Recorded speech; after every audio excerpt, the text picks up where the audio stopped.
Morning, gents. I'm up with the sparrows today, so you'll excuse the poor lighting. Today we'll be having a look at question 2, which is summaries. So it might be a slightly lighter session, and it might even end up being slightly shorter than the previous ones this week. It will just give you some headspace to catch up. You will see that I've changed my title slide. We've no longer just got a stack of books. Some of the books have been opened.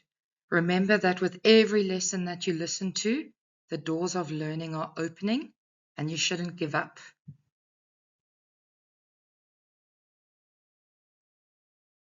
In terms of the resources that you need for your lesson today, there is some information in your survival guide to English on summaries. You need your past paper from the November 2024 exam session.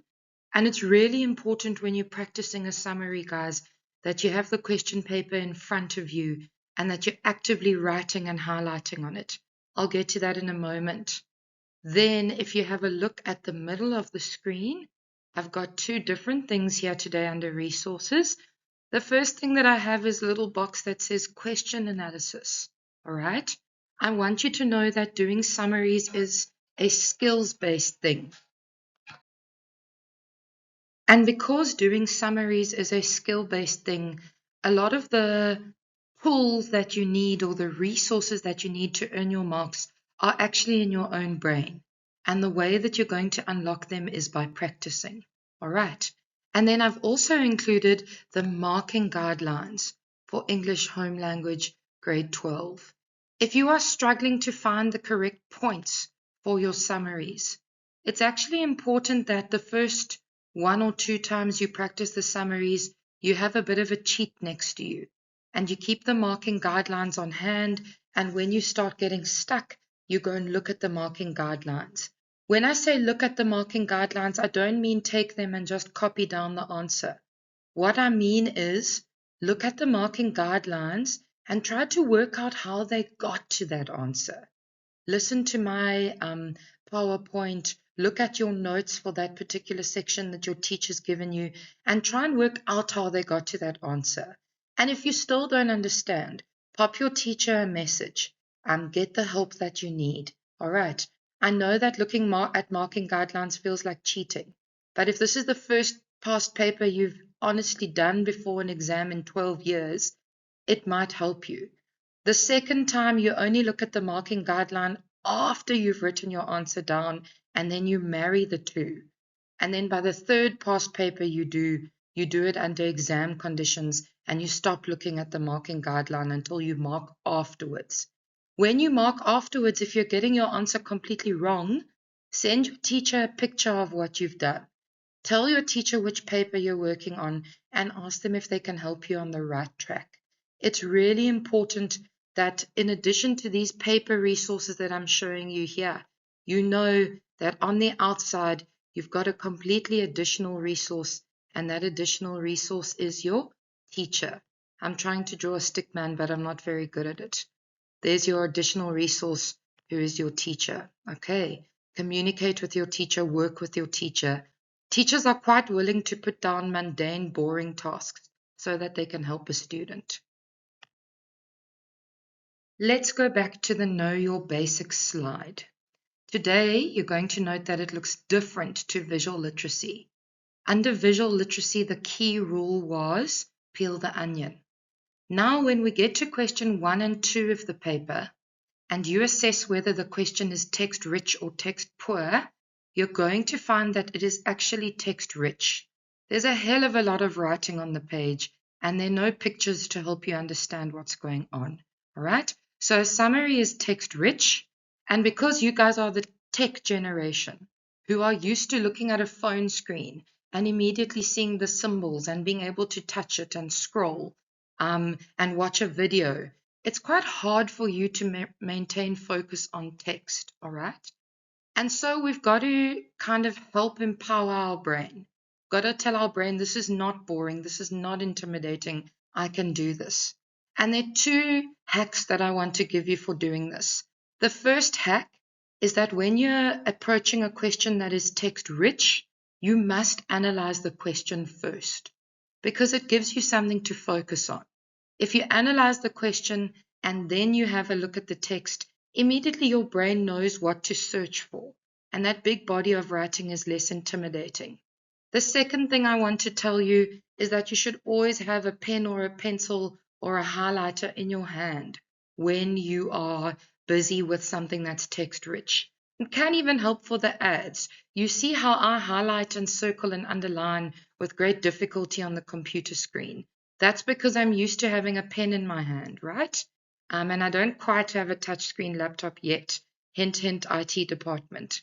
All right. But anyway, you should have a pen in your hand because when you use your phone, many of your senses are engaged because as your brain is working, your eyes are seeing, your ears are hearing, your hand is also moving. And so learning becomes a tactile experience. In the question paper, when we then have a pen in our hand and we're underlining and we're doodling and we're scribbling and we're making little code notes for ourselves, it helps to keep our brain active, stops us falling asleep in the exam. Yes, I'm looking at some of you specifically, all right? But it also helps our neurons fire more effectively. Okay, so you've got your pen in your hand and you're going to tackle the question first. Analyze the question and then search for the answer or the answers and write it down. Okay, now I've already been through the basics of question analysis with you over the last 2 days to introduce you to the concept, but today we're going to look at it more specifically. Okay, so the first thing that we do when we're doing question analysis is we have a look at the question word, all right? And I actually like to underline my question word when I get there. All right, I like to underline my question word so that it comes to my attention. And the question word tells me two things. It tells me how long must my answer be? And do they want my own opinion? Or do they want me just to pull facts out of the text? Fact versus opinion, length of answer. That's what the question words tell me. Then, secondly, we go to focus area. All right.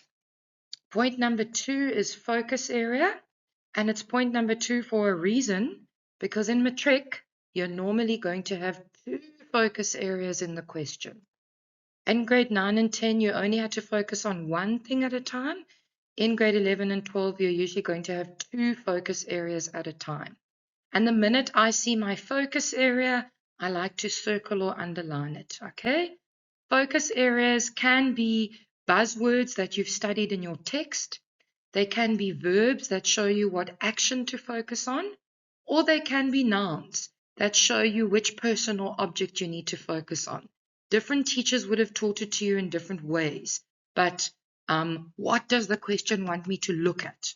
That's what focus area means. All right. And then thirdly, we like to have a look at special instructions, okay? And when I see a special instruction, I like to put an arrow below it. So I underline my question word, I circle my focus area because that's what I've got to focus on. Then I put an arrow for my instruction word. Listen to the instruction. All right? So I'd suggest that you make a habit of doing that as well, guys. Let's jump straight into the question analysis for a summary. So, as we go into the summary, instead of having a long list of buzzwords here in the corner, I've actually got a definition for you. What does summarizing mean?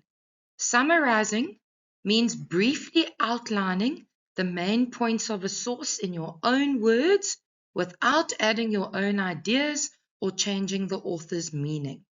Briefly outlining the main points in your own words. Did you know that that's what the question word summarize means? Now you do. It means you have to outline the main points in your own words, okay? They say briefly, but there need to be 7 points, okay? 7 brief points, 7 sentences, all right? So it also says in the definition, without adding your own ideas or changing the author's meaning. That's really important, guys. Paper 1 is a paper that focuses on comprehension. Did you know comprehension means understanding? In other words, paper 1 is a response to texts. In paper 1, they do not want original ideas. They do not want creative writing. That is for paper 3. Sometimes they want your opinion, but even when they want your opinion, got to justify it with the text that they've given you. And in a summary, nothing to do with creative writing, nothing to do with your own opinion. The word summarize does not imply judgment. It implies outlining somebody else's main points just in your own words. Okay. And the nice thing is that when you're putting something into your own words, you're actually trying to make it easier for people to understand. A summary is not about complicating things. It's not about finding fancy synonyms. It's about trying to make the word or the piece easier. All right. So let's do our question analysis. Let me grab a highlighter. I'm going to try my best to highlight effectively. Okay, question 2, summarizing in your own words. Text C discusses why people choose happiness over contentment. Summarize in your own words why contentment is preferable. So our question word that I've underlined over here is summarize. So you've got to take the main points, make them shorter, put them in your own words. Now my focus area. Be very careful, guys. Text C discusses why people choose happiness over contentment. That's a fact. They've already started summarizing the piece for you. That's a fact. Then they say summarize in your own words why contentment is preferable. And that is our focus area. Okay. I'm struggling here again with the highlighting. This is called showing your age. It's a little embarrassing. I'm sorry. Okay, so our focus area is why contentment is preferable. All right. Now, if you don't know what contentment means, you're going to have to go and read the text, and you're going to have to try and work out what it means so that you can put things in your own words. Otherwise, you're just going to treat it as an alien concept. But every time they try and tell you something about why contentment is preferable, you're going to underline it and write it down as a quote. And we'll get to some explanation just now on the implications of quoting. Preferable, I hope you know that the second part of the focus area means you prefer it. Why is contentment better than something else? Okay, so why is contentment better? Why is contentment good? That's the focus area of our summary. And then lastly, of course, summaries come with a whole list of special instructions. Your summary should include 7 points and not exceed 90 words. All right? So I'm supposed to be putting arrows, showing my age again. You need to look for 7 points. Every single summary that you do, you need to write down 7 points, and it must not be over 90 words. Okay? If you're not sure if your points are correct, and you're not at 90 words when you've got 7 points, you can even write 8 points or 9 points, because then if your 7 are within that, you'll get the 7 marks. But be careful, gents, not to go over word count. When you reach the word count, the marker will read to the end of that sentence, and they'll disregard the rest of the summary. I'll get to more hacks on dealing with word count at the end of the video, so keep listening after 15 minutes, okay? You're big now, you're grown now. You know that 15 minutes is good, but 30 is better. You must write a fluent paragraph.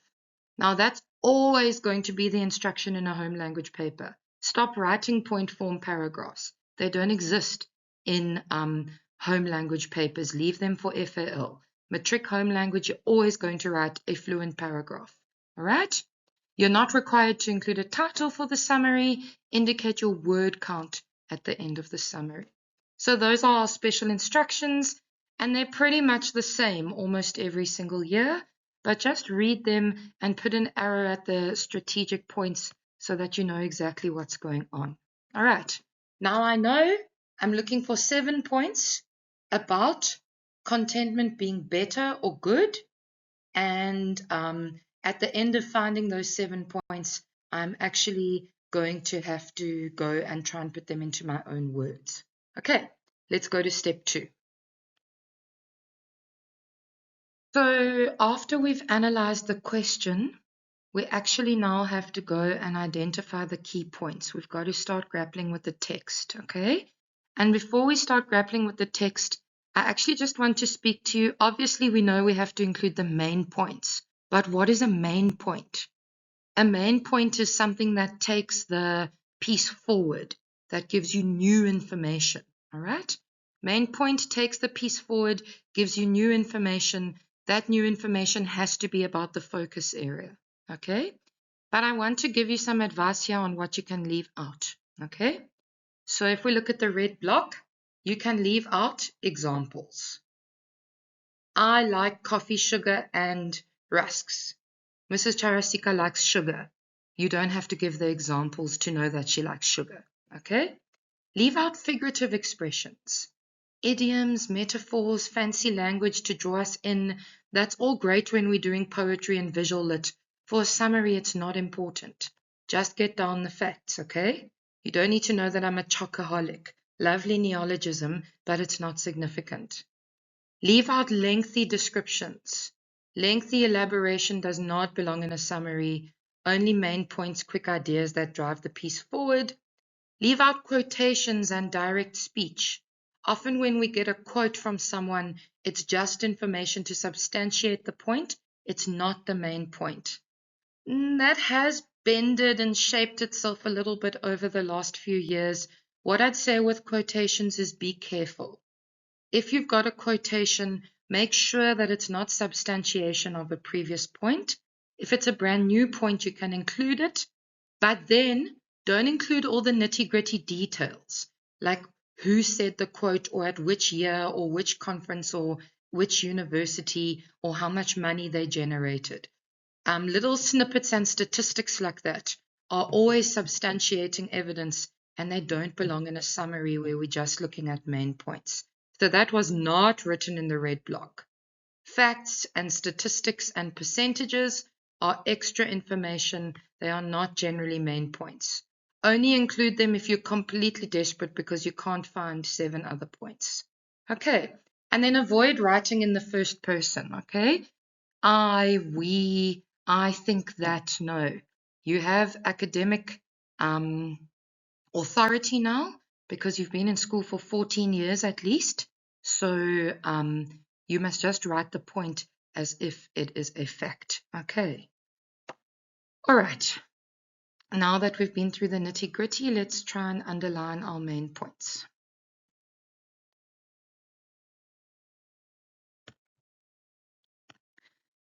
So remember, guys, that a well-written piece has an introduction, a body, and a conclusion. And you need to be very careful of including information from the introduction in your summary, because very often then you spend a lot of time giving me definitions and not a lot of time on the focus area, which in this case is that contentment is preferable, contentment is good. Okay. Happiness is a temporary experience characterized by positive thinking and laughter. Contentment is a feeling accompanied by satisfaction and gratitude. And that's actually a point, and it's also in the introduction, so we can include it. But more importantly, it's telling us what contentment is. Remember, I said some of us might not have known. So happiness is the idea of being positive and laughing. Ha ha ha, life is good. But contentment is something deeper. It involves satisfaction and gratitude. So if you didn't know what contentment is, now you know. It's a deeper form of happiness, a more long-lasting form of happiness. Unlike happiness, contentment lasts indefinitely. And some people might actually have underlined that, and I think that that's legitimate. Okay, why do we pursue happiness over contentment? That's extra information, right? It's a rhetorical question. It's a figurative expression to try and draw us into the actual conversation. A Google search on how to be happy yields more than 7 billion results. That's a statistic, we ignore it. However, how to be content produces only 18 million. This indicates society's lust for happiness, for a happiness high, the euphoria gained from excitement, and demonstrates a lack of interest in the calmer, long-lasting feeling of contentment. Now, there's another example of a good thing or a benefit or a preferable thing of contentment. Okay? It's a calmer, more long-lasting feeling. A calmer, more long-lasting feeling. If any of the cat kids have hacks for me on how to highlight more effectively, in my presentations, please pop me a message. Okay. All right. Also notice, guys, that they're not asking us in the summary to talk about why contentment is preferable over happiness, just why contentment is preferable. So you don't have to go on to say what's wrong with happiness. You only have to talk about what's right with contentment. One possible theory explaining this is the concept of delayed gratification. We like to receive immediate results for our undertakings. For example, we want paychecks to arrive in our bank accounts immediately. The words "for example" is not a point, it's substantiation. However, individuals who are willing to wait for rewards are more content than those who expect immediate gratification. Okay, so there's another benefit of gratification, of contentment. It means that we're prepared to wait for the rewards and we don't expect immediate gratification. Okay, actually, I just need to focus on wait for the rewards, hey? Another theory is that individuals are aiming too high by always striving for happiness. Is it possible to remain in a euphoric state of happiness all the time? Do challenges not help us appreciate happier moments? Rhetorical questions, figurative devices, not main points. This theory suggests that when people set lower, reasonable expectations, they will achieve contentment. There's an example of why contentment is good. It makes our goals reasonable. Okay. Yet another theory defines contentment as the absence of greed and materialism. Now, I think we all know greed and materialism are bad, so the absence of them is good. All right. Some individuals see life as a competition and aspire for the largest income, fanciest cars, and most luxurious holidays. Those are all examples of how people can be greedy, so they're not main points. These people experience happiness by winning, while losing can feel catastrophic. Alternatively, people who are satisfied with what they have find a baseline contentment of gratitude, a sentiment lacking in a competitive world.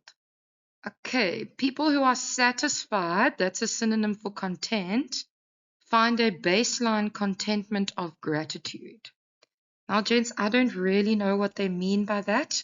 It took me a long time to sit and decode it. So what I'm going to do is I'm going to put a star next to this point because I know it's a point about contentment, but I don't really know what it means. And so if I have 7 other points, I'd rather leave this point out. Okay, I just need to pause because my camera is now over the text and that's not going to work out too well for me. Surprise, we're on the next slide.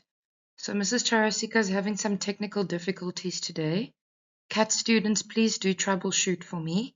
I didn't know how to move my little camera icon out of the way so that I could show you that text. I also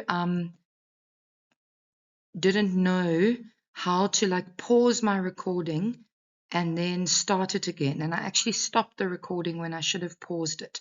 I figured that one out. Did you know that these tech skills are going to be essential in the business world and in tertiary studies? I hope that you are learning them already and not learning them on the go in your career like I am. All right, so the last 2 points I couldn't discuss with you on the previous slide, but you can go and pull them out for yourself.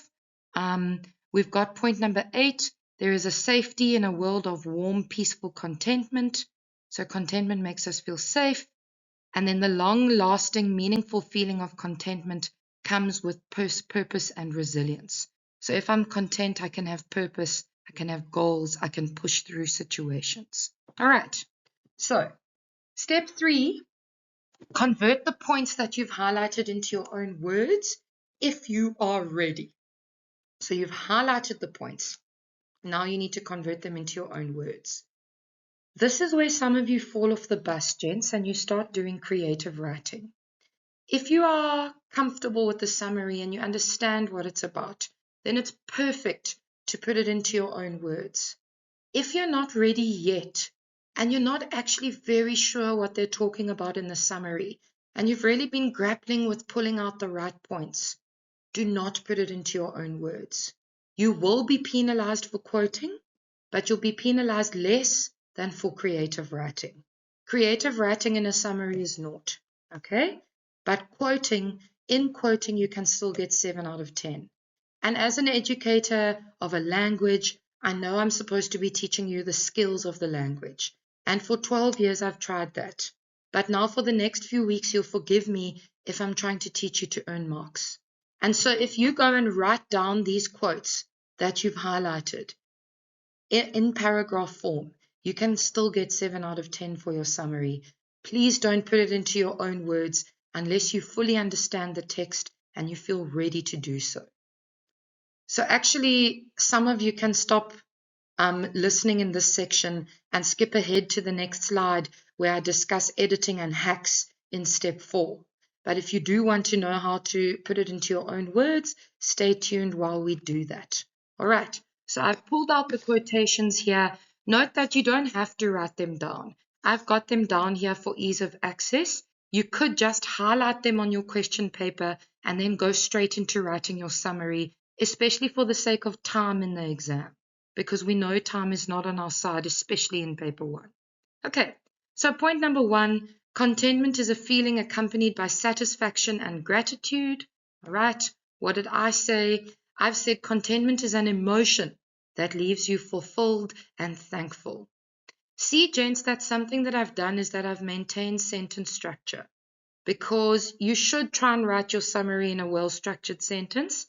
And I'm showing the marker that I know what the point was, but I can use more simple synonyms. Okay, so I go into the main words, and at the main words I go in for the kill, and I try and put in different, usually easier words. So contentment is a feeling accompanied by satisfaction and gratitude. I change it to contentment is an emotion that leaves you fulfilled and thankful. There are much easier ways that you can say it than an English graduate, okay? You can say contentment is a feeling that goes with ideas of being enough. There you go. Simplest English I could put it into. Number 2, contentment lasts indefinitely. Contentment lasts much longer than happiness. I think I nailed it with simplifying there. Point 3, the calmer, longer-lasting feeling of contentment. Contentment is a more peaceful experience of fulfillment. Contentment is a more peaceful experience. I could have stopped it there. Okay? Notice that here I did change the sentence structure. And the reason that I did that is because that is just a segment of a sentence. And I wanted to write an SVO sentence, subject, verb, object sentence. It's up to you which one you want to do. But these are just different tips to try and break down your summary and make it easier. Okay. Step number 4, point number 4, individuals who are willing to wait for rewards are more content than those who expect immediate gratification. That's a very jargony mouthful. Patient people are built by contentment because they can wait for rewards. Contentment makes you wait for rewards. Simplest form would have been enough. Point 5, when people set lower reasonable expectations, they will achieve contentment. Content people have realistic desires and get the outcome. You could have said realistic goals as well. Number 6, another theory defines contentment as the absence of greed and materialism. People who are content are less likely to be greedy and chase material things. And I know the word greed is from the text, but that's a word that's quite difficult to paraphrase. And at the end of the year, they will forgive you if there are 1 or 2 words that aren't paraphrased, but for the most part you've paraphrased. Point number 7. Now, remember I said to you when we read the summary, I'm not actually sure what they mean here. I'm going to have to unpack it. Do I have time to unpack in an exam? No. So when I wasn't quite sure what point number 7 meant, I just left it out. Because as you can see, there are 9 points in the summary, and so it's not important. Okay. Point number 8 says, there is a safety in a world of warm, peaceful contentment. Look at point number 3. The calmer, long-lasting feeling of contentment. Do you remember that I paraphrased calm to peaceful? And now they've said that contentment is peaceful. So if I do want to use this point, guys, I have to focus on the idea of safety. There is a safety in contentment to make it a unique point. Otherwise, I'm repeating the idea of peace. Look there, I wrote it down. I already discussed peace and calm. So for me, I left point number 8 out because I knew point number 9 was going to be my 7th point. But for you, if you've already got the word peace, focus on the other part of the point, the idea of safety, and write down contentment gives people a general feeling of safety. Safety is another word that would be really hard to paraphrase. Okay. And then number 9, the long-lasting, meaningful feeling of contentment comes with purpose and resilience. And so often, especially my A-class guys, my guys who get my top marks in 12L, so often you've been using your own words the whole text and you get to that conclusion and you're so excited that you're finished and you write, contentment comes with purpose and resilience. And you forget to put in your synonyms, okay? So we need synonyms right to the very end. Contentment comes with purpose and resilience. What does purpose mean? It means having a goal. What does resilience mean? It means making it through tough situations. So there I've said, contented people have goals and can withstand difficulty. Really put it easily into my own words, but I've maintained using my own words right to the end. If you use your own points, your own words in 1 to 5 points, if you quote even 1 point, you're only going to get 1 language mark. To be able to get language marks, you really, really, really have to use your own words, okay? So for the guys aiming for 60, 70, 80%, use your own words. For the guys who just need to get 7 because it's better than 4, or better than the mark you have right now, use quotes. Let's move on. All right, so I'm sure that your teachers have taught you that in a perfect world for languages, we always have evidence of planning, drafting, and editing. All right? So step number 4 for the summary is to edit your work. But I'm preparing you for final exams now. I have to tell you the cheats, okay?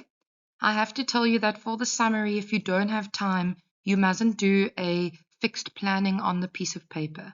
If you're running short of time, you do your planning on the question paper where you analyze the question and you underline 7 points. Remember in every subject that the question paper belongs to you for the duration of the exam. And you don't have to let anybody tell you not to write on it. You can write and scribble all over it, and in fact you should, because you should be doing your planning, a lot of your planning, except for the literature essay. You should be doing a lot of your planning on the question paper. Then you draft your summary as neatly as possible on your answer script, and then you edit it right there on the final as neatly as you possibly can. All right. Unless you're someone who has oodles of time in paper 1, but I don't know anyone like that. Okay. So, edit your work obviously means going through spelling and grammar, but very importantly, it means making sure that you have chosen 7 points that match with the focus area and that you followed the special instructions, that you've done a paragraph, that you have written in the word count at the end and that you've stuck to the word count. Guys, it's not the action of writing the word count down that's particularly important. It's actually the idea of knowing how many words your summary is and that it's below 90. Teachers who've marked hundreds of summaries throughout their career very easily spot, I don't know, by osmosis, by the size of the handwriting, by their sangoma bones, that the summary is too long, and they go and verify your word count if they think you've lied. Okay? So word count is not important. You don't lose marks if you don't write the word count. But you need an awareness of your word count, and writing it down helps. Because if your summary is too long, you need to go and make it shorter. All right. You need to cut unimportant ideas and words out, because when we get to 90 words, we read to the end of that sentence and we scratch out the rest of your summary. And you might have seen in trials that it cost some of you 2 or 3 points because you were not summarizing. You were writing down the whole text, including examples and stuff. But you know better than that now, and you're not going to do that again. All right. So you do not have to use your own words if you do not feel ready yet. That's my first secret hack for the summary. For a summary that is 100% quoted, if you can get 7 accurate points, you can get 7 out of 10. So if you don't feel ready to use your own words, don't. Quote and live with the 7. Don't tell my grade 10s. I'm still trying to teach them the right way. Teaching you the way to earn marks in the system now. Okay. Second point, minor changes and similar points might be marked with more heart than during trials. Remember that when we looked at the memo for trials, it was at point number 3 specifically about problem solving and innovation. That point came up many times during the text, and you could only get credit for the same point once, okay? So if points are similar, okay, you might still get credited both times, but be careful. Try and show the point in such a way that it looks unique. Remember that point number 8 where I said, if you've already used the word peace, now use the word safety so that they are distinct points, okay? But don't worry too much about it. Just worry about matching the focus area to get marks, because at the end of the year, the markers are told more to mark with a heart. We teach you the rules with the shambok, but the end of the year markers do have a bit of a heart, okay? And then minor changes. What do I mean by that? I mean that if you can try and stick to the same sentence structure as the summary, but you can change the important words. You can put in easier synonyms for the main words in the sentence. Just make small changes. 2 or 3 words per sentence changed. Okay? The ones that you understand and that you can change confidently. Those minor changes are sometimes counted as your own words. Okay? So changing safe to safety might be counted as a minor change, and you might just get the benefit of the doubt for using your own words. So do make minor changes along the way. It can help, unless you get a question mark in your mind that you're changing the point. Then quote and get your 7 out of 10. To be safe, quote and get your 7 out of 10. When I start talking about changes, I'm talking to people whose confidence is growing, people who've done 2 or 3 or 4 past papers. Okay. Using your own words should make the text easier. That's me speaking to myself. Synonyms don't have to overcomplicate the text. They don't have to show how good your vocab is. They have to put the main ideas into your own words in a way that makes it basic for the reader. So putting it into your own words means making the text easier. Feel comfortable if you're making the text easier. I'll tell my class when I see them, but one of my candidates is really good at this, and his summaries end up being like 60 words. I get so upset that I have to give him full marks for a 60-word summary, but he just makes it so simple. Okay, if you are pushed for time, highlight on the question paper and then go straight into the final. Don't waste time doing a point form summary first or the table method or anything like that. Just highlight on the page and then do your summary so that you have time to be more thoughtful. You go straight to the final. You do not need a draft unless you're someone who can sleep for 30 minutes of the exam. If you're one of those savants at Queen's College who can take a nap during an exam, then you must rather do planning for your summary than taking a nap. It will result in better marks. I'm being harsh here, guys. If the shoe fits, wear it and do something about it. Okay, remember, well-written texts have an introduction, and that's something I spoke to you about as we went through the summary. The introduction doesn't always have to have main points. Sometimes your first main point only comes in a little later in paragraph 2. Okay, so don't rush into getting that first point, but it's not a part of the focus area. Okay, and then an interesting hack here that one of my boys actually taught me about 3 years ago. If finding the first point is throwing you off, like you don't know where we start thinking about the focus area and where it's not definitional anymore. If the first point is throwing you off, start highlighting from the bottom, all right? Because your juiciest main points tend to be in the body and the conclusion of a text. So if you start highlighting from the bottom, You're going to exclude that introductory information at the beginning that might not earn you marks. The beautiful thing is that the marker never needs to know that you started at the bottom. They're not going to see your question paper, and so they won't know that you highlighted from the bottom up. Once you've got your 7 points, then you just start your summary. Okay. Remember my other hack, though, that you could write 8 or 9 points if the word count allows, because if it's within the word count, they will credit you for the points at the end of the year. Earlier on, we might be much stricter about excluding examples and that sort of thing. But at the end of the year, if you sneak in an extra point in case one was repetition or incorrect or something like that, it may help you, as long as you don't go over word count. Okay. But work from the bottom up to find your 7 points, and there's going to be a much higher chance that you have 7 accurate points. Okay. When checking your summary, focus more on the focus area than on spelling and grammar. Remember, guys, that in paper 1 and 2, unless you're being asked to correct a spelling or grammar mistake, like in question 5, spelling and grammar don't count. The only time we can penalize you for spelling is if the spelling of the word changes the meaning of the sentence. Okay, so if you meant to write pennies and you write something else by mistake and it changes the meaning of the sentence, then I can't give you the mark. But if it's spelt wrong but it sounds right and I can work out what you're saying and what you're saying answers the question, I have to give you the mark. Okay. And then finally, this is just a hack for, again, those 7, 8, 9, 10 out of 10 boys. If you are skilled at summaries, try and insert connecting words between your points and write in diverse full sentences. So instead of saying contentment is, contentment gives,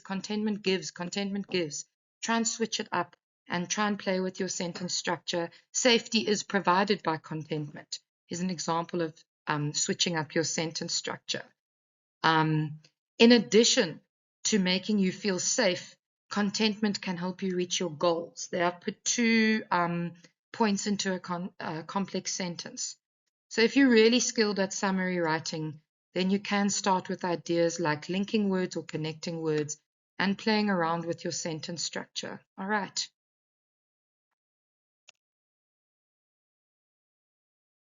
Okay, last point. Show me the money. How do I rake in the cash? Do you know that when you're at school, marks amount to money?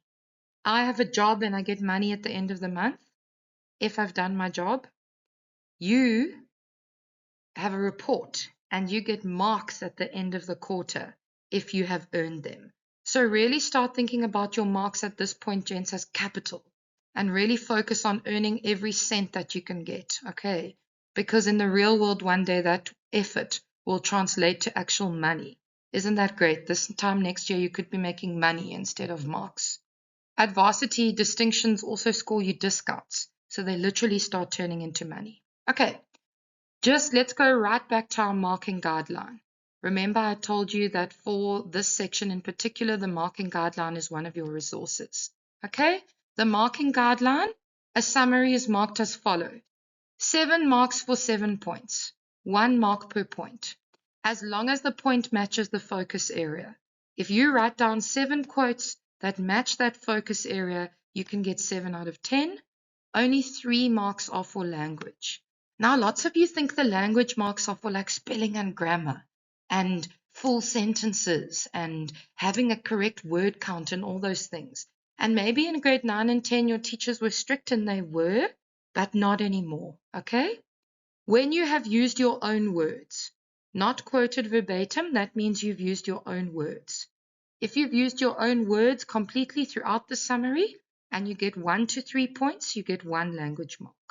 4 to 5 points, 2 language marks, and 6 to 7 points, 3 language marks. That's how it works. When you have quoted, because you were struggling to use your own words, it's okay. You've still got 7 marks. If you get 6 to 7 quotes, then it's 6 or 7 plus naught, no language mark. If you have 4 to 5 quotes, it's 1 language mark. So you've managed to get 2 of the points into your own words, but you only got 5 quotes. 5 plus 1 is 6. Now you get 6 out of 10. Do you see that if you used your own words and you lost quotation marks, you lost point marks, but you got one language mark, you're still only going to end up with 5 or 6 out of 10.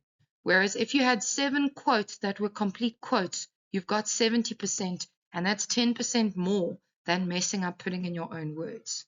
Do you see why quoting is okay, guys? Unless you're now aiming for your 70 or 80 for English. If you're one of those kids I told you at the end of term and you know you've got to aim for that, okay?